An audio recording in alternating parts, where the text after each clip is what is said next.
What is going on, everyone? Welcome back to part 2 of the Anime Expo Survival Guide. Now, I apologize if my voice sounds a little weird right now, but I am currently recovering from COVID, so if you see any weird cuts, that's because I had a bit of coughing. That sounds kind of weird. So I'm gonna go ahead and split this video into 3 portions, essentially, or 3 parts. So part 1 is going to be actually traveling to the expo and what to expect. Part 2 is going to be day 1 and some things that I'm gonna have to give some bad news, unfortunately. And part 3 is gonna basically be the rest of the expo and some of the services and features that you're probably gonna find there. But before I get into that, there's a couple of things that I want to say, which is a lot of you guys like to procrastinate.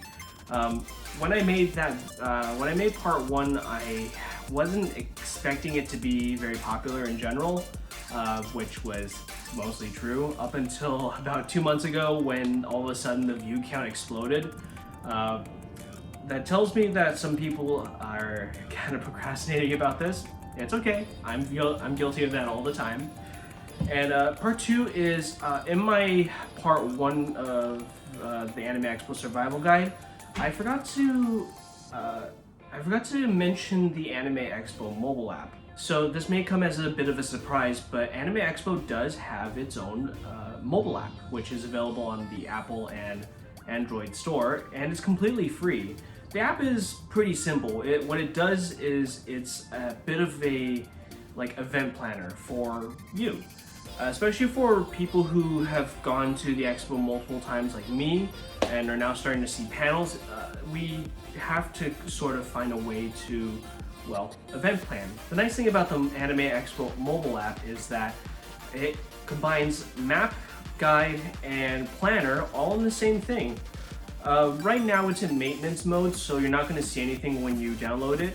However, once the Expo starts to roll around, I'm pretty sure that they're going to start adding features into it so that you can, I guess, start planning beforehand. So go ahead and download that. It's, like I said, it's completely free. I believe it's developed by Eventbrite now, so it's like I said, it's free, and if you sync your I'm not sure if you can sync your ticket. So when the time comes to go to the expo, you can at least kind of get ready for what you're going to do. Right, so with those things out of the way, let's go ahead and talk about part 1, which is getting to the expo. I'm gonna split this portion into 2 parts. So portion 1, we're gonna talk about the commonality parts, and then portion 2, I'm gonna deviate and essentially talk about people who are gonna fly, people who are gonna drive, as I mentioned. For the people who live in the area, I'm sorry, you're gonna have to just wait until part 2. So if you ordered before April to get your pass, you should have gotten it by now via mail. Anime Expo will send out your pass alongside your, I guess, little brochure. So the nice thing about this brochure is that it comes with a little guide on and information about how to survive your very first expo. Well, and survive your expo in general. However, the information is kind of, well, broad, so it's not going to be as detailed as how I'm going to go into it, but it's still a good thing to look over because I'm fairly certain the people that did this are more experienced than I am, truth be told. When you get your pass, what you want to do is, on a sticker is going to be a QR code to activate this. Now, this isn't your typical plastic, I guess, pass anymore. This is a RFID chip. So when you register it, when you tap on it, it basically says that you exactly are in the expo. So when you go to Anime Expo, back in 2019, they actually rolled out this technology. It was very slow because of teething issues, and I'm pretty sure it's going to be slow again because, well, it's been 2 years since Anime Expo had a actual expo, so I'm assuming from my experience that it's going to be a little hectic. So be sure to have this registered. It does not come with a lanyard just yet. You can get one when you're at the door. So for those who have a previous lanyard, you can totally do that if you want, but I like to keep this in my pocket until I actually get my lanyard. So for those who didn't actually get your pass in time, we'll go over in the latter part of the travel portion, where to get your pass. Luckily, Anime Expo has come a long way from the I guess 2013, so it's no longer as hectic, I believe. So we'll see. We'll see. It's come a long way, but we'll go over that in a later portion. So for people getting ready, this is basically the exciting moment. So for everyone getting ready, make sure that if you have pets, that you find a good temporary babysitter for them. For family, if you for some reason have kids, make sure, I don't know, take either you have passes for them, or if they're not going with you, I don't know, dump them off at grandma's. Or, you know, have them babysat for a little bit. Either way, with it, you make sure to get everything straightened away. I have to assume from the lowest common denominator, because for first timers, I don't know if it's a first time traveling to a convention in general, or if you never traveled at all. So I'm sorry that I'm a bit long-winded here, but I kind of have to cover my bases. Everything else I pretty much covered in part 1, so let's go ahead and talk about the second portion of this video, of this part, which is the different things you need to be aware of. So with flyers, be sure to have your ID with you. For me, I have Clear, so I get pre-flighted on with because I have a biometric. So for me, it's pretty fast. If you guys have TSA Plus, even better. Make sure to arrive at the airport roughly an hour early, or 2 hours early. Airport security, depending on where you're coming from, is going to be long, arduous, and soul-crushing. So make sure that you have everything straightened away. Make sure that when you're still at home, you have your luggage ready, you have everything packed, because once you're off and away, you can't really come back. Not for another 4 days. If you're driving, make sure that your car is in working order. Fluids are checked. Make sure that your car can actually sustain the journey and not break down along the way. I know that seems like a lot, but an ounce of prevention is worth a pound of cure, essentially. If you're traveling with friends, make sure you know where you guys are going to meet up before you travel off, or if you guys are going to meet at the convention itself or at your hotel. Make sure that you guys have your hotels and your itinerary pretty much straightened out before you head out. Plans usually don't survive very often, so you make sure to at least have a bit of an idea of what you're going to do in case something goes wrong. Your passport's expired, your driver's license gets lost, that sort of thing. Anything else can be compensated by buying whatever it is at the receiving or at the destination. So that's something that I'm not gonna cover all that much. So let's go ahead and talk to the people who missed getting their pass. Shame on you. No, in all seriousness, no, ain't no shame. So, nice thing about Anime Expo is you can pick up your pass, I believe, a day before the expo actually begins, or something like that. Don't quote me on it. I know that you were able to beforehand. I'm not sure about this year. Maybe you can try. You just simply have to get there. Once you go the wheels down, check in, and relax, you can go to the convention and go to the registration line. You should be able to pick it up on site, especially if you're under 18, or if you, like I said, missed out on the mail, or if you're doing this last minute, which is kind of iffy, but you can do it. So with the traveling portion of Anime Expo, I usually allocate about 1 to 2 days. For me, it's about 1.5. Half of the day is going to be for traveling there, 1 day for essentially rest and getting ready for the expo. I know for a lot of you guys, this is going to be a first time thing, going to something this extreme. And I know that for some people that have never traveled before, this is going to be a very new experience for you guys. don't worry, it's everything is gonna be fine. I think, I hope that you guys did everything properly. I always allocate at least about 12 hours to rest before the expo, because the expo is 4 days and you're gonna be kind of starstruck by everything, and you're gonna want to do a lot of things, and your brain is gonna have zero self-control. So that's why I usually recommend people get into LA early, also to, I guess, dodge the traffic or air travel, that sort of thing. Basically, just try to get there early so that you can check in, get acquainted, rest, get something to eat, get ready, binge anime, catch up on some stuff before you drop off the face of the earth for about 4 days. Now, if you guys have done everything properly up until this point, then let's go ahead and talk about part 2. The first day of any Anime Expo is usually the most hectic. 2019 was no different from that. So let's go ahead and talk about how, I guess, most people's first days are going to be. First time going to Anime Expo is not exactly the picture perfect, I guess, vision that most people have in their heads of going to an expo. I hate to break it to you guys, but the first day is going to be lines, essentially.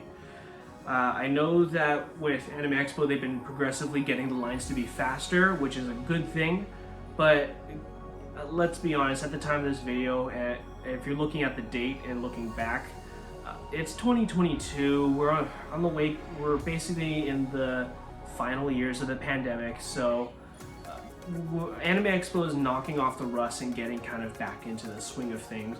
So expect the line to be pretty long. It's been a kind of Anime Expo tradition that the line is roughly 4 to 5 hours.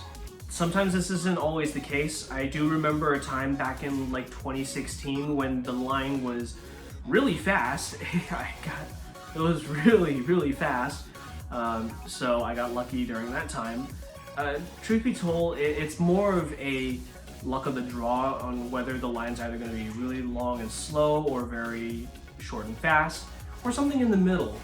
But still, if you guys pack, like I said, you should be pretty much ready for this. On your first day, you want to try and get there early. Most seasoned veterans of Anime Expo like to go early. I do know some people who have gotten there like 3, 4, 5 in the morning, waiting out there so that they're the first ones in. Now, granted, if you have a Premier Pass, this doesn't matter. You can kind of skip through the line. But for everyone else that has got a regular pass, you're gonna be waiting in this line. Now, for first timers, the line is inevitable, but the general rule of thumb is the earlier you go, the shorter the line is, and the faster you can get in. This is pretty self-explanatory, but you know, some people think that it's going to be pretty fast, or they have very low social calibration. So yes, your first at least 3 hours minimum are going to be stuck in a line. So just take that into account. Try to get into the line as early as you can. Any time before 8 is recommended, because if you try to go in at like 10 or 11, you're basically gonna it's gonna take forever for you to get into the convention, and that's just kind of how it's gonna be. While you're in the line, like I said, hopefully you brought comfy shoes, hopefully you brought your backpack, your battery pack, and hopefully your console of choice, and maybe your phone so you can watch anime, read manga, maybe chat with the people in the line. When you're stuck in these lines for a couple hours, it doesn't hurt to say hi, be nice. Everyone's there for the same reason. So, don't be shy, but don't be too creepy. Be nice, say, just make light talk about how everything is. And, socializing does help the line go faster. So, hopefully that'll help. If you guys are introverted, this is a good time to get some social practice. We're all dorks in the end, so there's no shame about this. Once you finally get to the actual door, hopefully you have your pass and your ID. they'll check for, you'll simply tap this onto a RFID pad. It'll accept you in. If you have a bag, they're gonna do a bag check. I believe it's to check for the very obvious things, weapons, drugs, that sort of thing. Anime Expo is not a furry convention, so don't expect to bring drugs there and think this is fine. I don't get it what's with furries and drugs, but hopefully there's someone that in the comments that'll explain it to me. Once they go past the bag check, you're going to be given a lanyard for your pass, and you're also going to be given a goodie bag. So nice thing about Anime Expo is they'll give you a bag and they'll give you some advertising merch inside of it. And I find that the bags that they give are pretty large, so you can stuff a lot of loot in them. But once you're past all that, you're in the expo. Congrats! You guys can enjoy finally. Now, once you're in the expo, what can you do? Well, there's a lot that you can do. The first thing that a lot of people want to do is visit the exhibit hall, which is where you go and shop, or the artist hall, where you can maybe see your favorite artist. It's quite surprising, but a lot of artists do go to Anime Expo to sell their wares. It's a lot of fun, and I enjoy it personally. I think it's great. And if you guys have a particular artist that's going to Anime Expo, maybe visit there. So your first time at this expo, I want to say you can go and shop as much as you'd like, and trust me, every first timer wants to do that. Just bear in mind that if you're going for limited time drops, I hate to be the bearer of bad news, but you may not get that particular item in question. I know I hate to crush people like that, and I did this to a person in Discord chat, and I'm really sorry, but that's just kind of the reality. Now, I know that a lot of you first timers want to go to Anime Expo to get some limited time drops. I'm not saying you can't. Usually some of these stalls are pretty good on stocking for limited time merch, but especially with a first time expo like this in 2 years, the chances are you may be out of luck. Now, you can get around this by having a friend that has a premiere pass, so they can get in before everyone and get the loot for you. But if you're stuck without that friend, or if you have no friends at all, I'm sorry, man, or girl, or they, I'm sorry. You're kind of out of luck. Most I can say is next time bring friends or get a premiere pass if you're gonna do this more often. So one thing that I did, that I missed while talking about this is hopefully you guys brought a lot of water. We are gonna be at the convention for roughly 8 to 10 hours, I want to say. A little longer than that.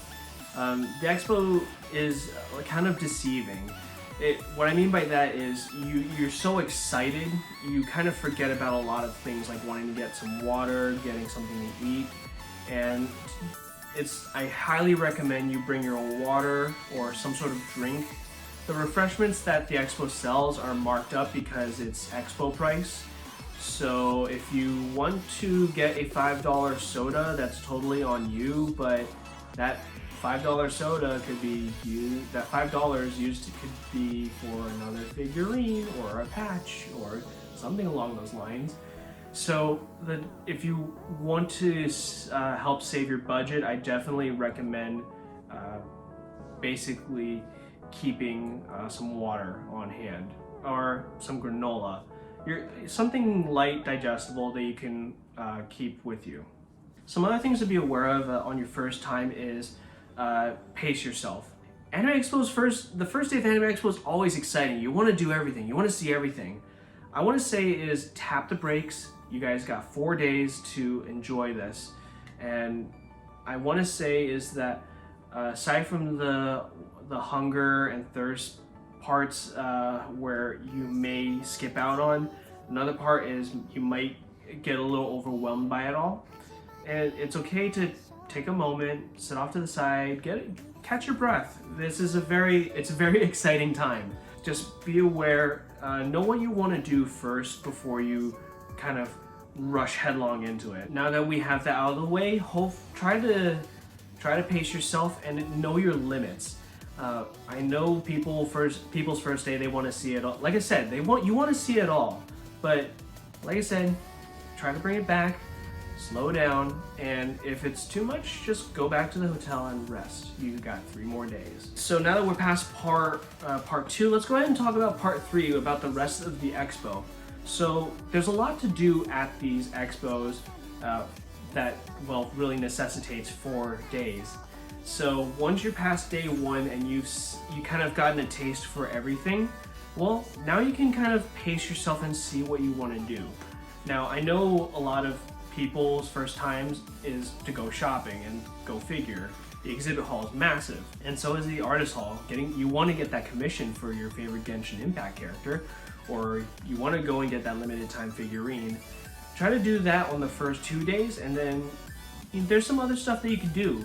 You could go and take pictures of cosplayers. You could go and watch a panel or do other things. Anime Expo has a lot of stuff that you can do, and honestly,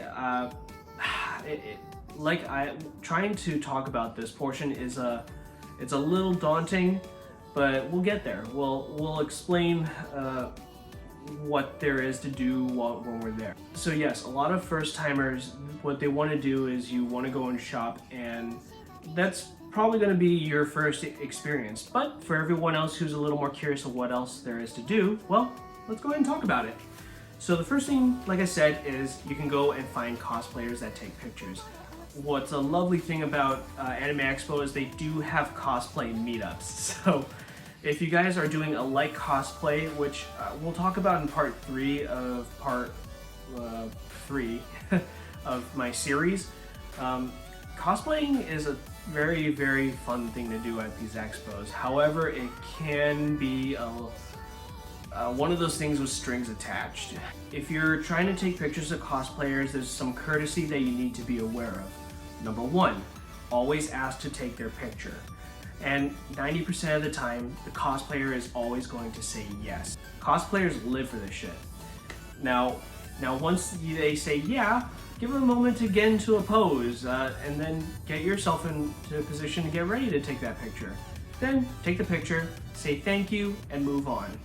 Now, one thing that I guess people aren't aware of when they, cosplay at Anime Expo is the immediate dog pile. What I mean is, let's say if you got a really cool cosplay and you're going to show off, what tends to happen is that when someone asks, oh, can I get your picture?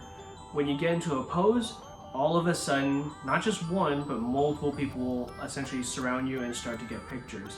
Now, this is a totally normal thing. Just give people a couple of seconds, and when you feel like you're done, then just stop there and then move on.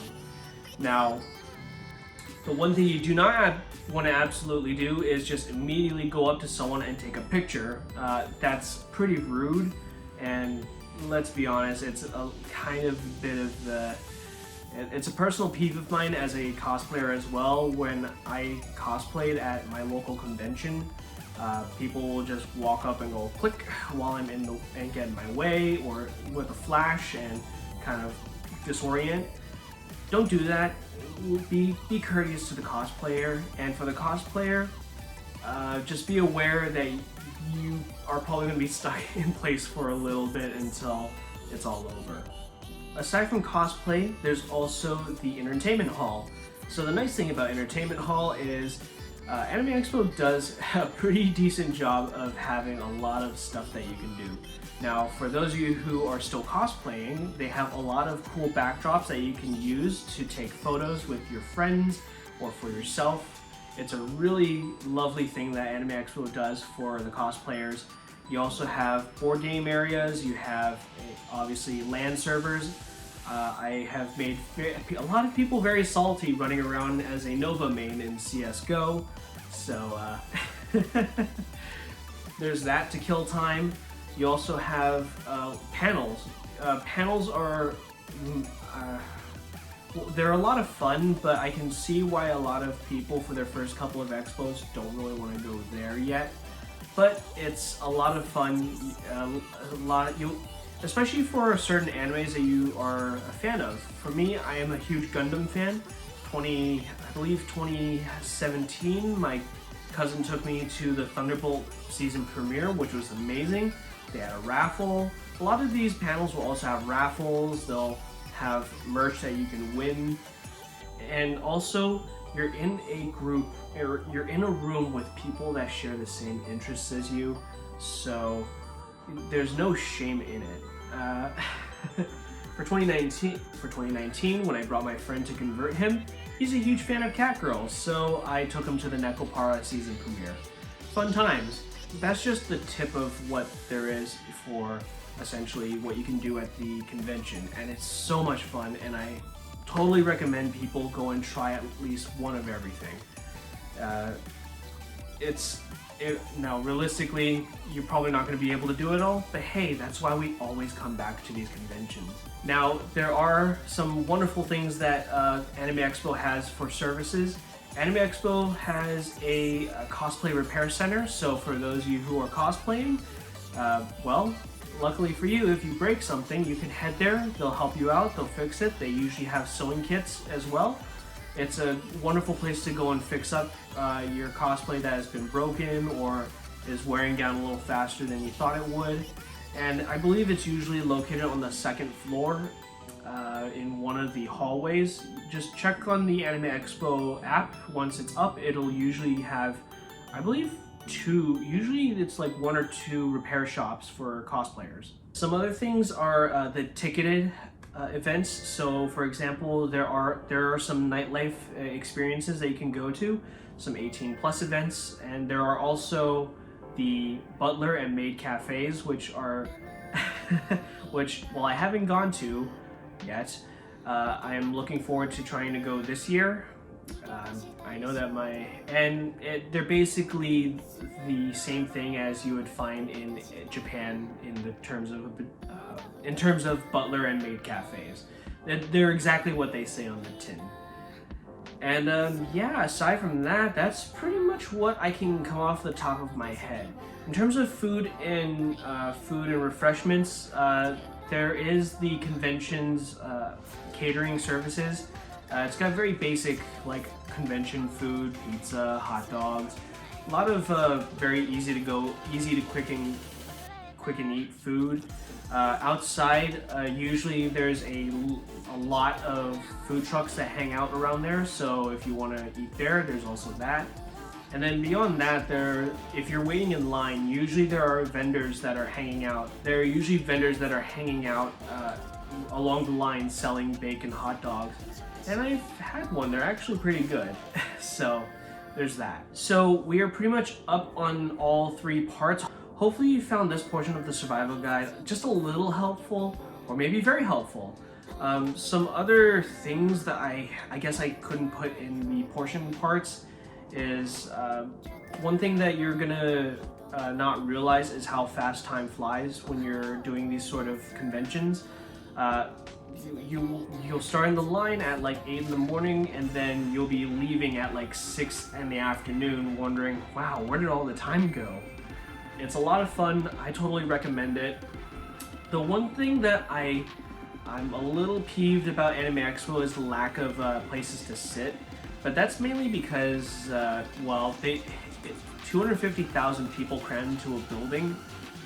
Yeah, it's gonna be a little hard to find a seat somewhere around, but usually you can find a wall to lean on or some other thing like that. Anyways, that is pretty much the end of part 2. Part 3 is going to be discussing some other stuff like cosplay and my personal experiences that I can hopefully give to you guys, and if stuff tends to go wrong.